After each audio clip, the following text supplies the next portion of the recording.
আছে, চন্দ্রবোড়া আছে বড় বড় সাইজের, এগুলোকে লাউডুগা পুরো লাউডুগা উপরে আরেকটি ভালো সাপ পাওয়া গেছে, ভাইন স্নেক, বহুত দিন পরে। Oh great great great great great, বহুত দিন পরে এই সাপটি দেখা মিললো আবার। এই সাপটি এখন রেয়ারেস্ট স্পিসিসের পর্যায়ে পড়ে গেছে আমাদের এখানে। সাপটি নকটার্নাল নয়, বাট তাও লাইট দেখে বেশ ভালো মোশনে রয়েছে, মাইল্ড ভেনোমাস। সাপটি শান্ত প্রকৃতির। এটি যে পরিমাণ বিষ আছে, এই বিষটি মানুষের শরীরে খুব একটা এফেক্টিভ নয়। বহুত দিন পরে এই সাপটি পাওয়া গেল, বহু বছর পরে আমি এই সাপটি পেলাম। খুব ভালো ফাইন্ড, খুব ভালো সার্চ করেছে, সুন্দর, বেশ ভালো অ্যাডাল্ট সাইজের আছে।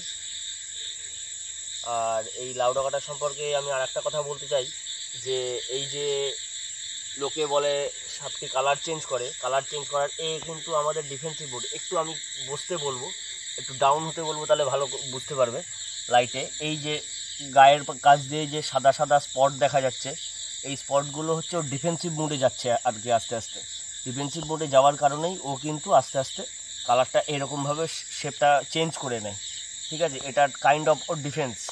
তো সেই কারণেই লোকে দেখলে ভাবে যে এটা কালার চেঞ্জ করছে, কিন্তু কালার চেঞ্জ হয় না। চামড়াটা স্ট্রেচ করার কারণে ও আস্তে আস্তে অ্যাটাকিং পজিশনে যাওয়ার জন্য এইরকম একটা ডিফেন্সিভ মুড নেয়। এগুলো ট্রি স্নেক, কমপ্লিটলি হার্মলেস, মানুষের শরীরে খুব একটা এফেক্টিভ কিছু না। এর ভেনম, এর খুব লাইট ভেনম, মাইল্ড ভেনোমাস বলা হয় এটাকে। Back fanged species. এটি দেখে যা মনে হচ্ছে একটি মেল আছে। হ্যাঁ হ্যাঁ, 69 পয়েন্ট, একটি মেল আছে। বহুত দিন পরে এত সুন্দর একটি কালেকশন রাইট ফিল্ডে বেরিয়ে।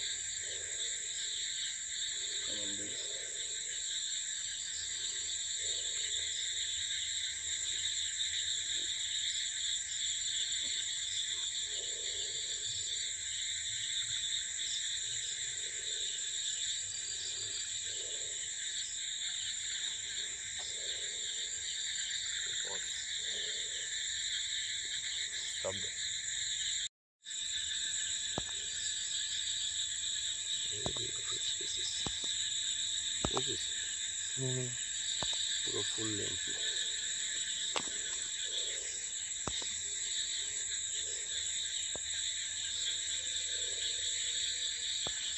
গাছে থাকে যে চামড়া স্ট্রেচ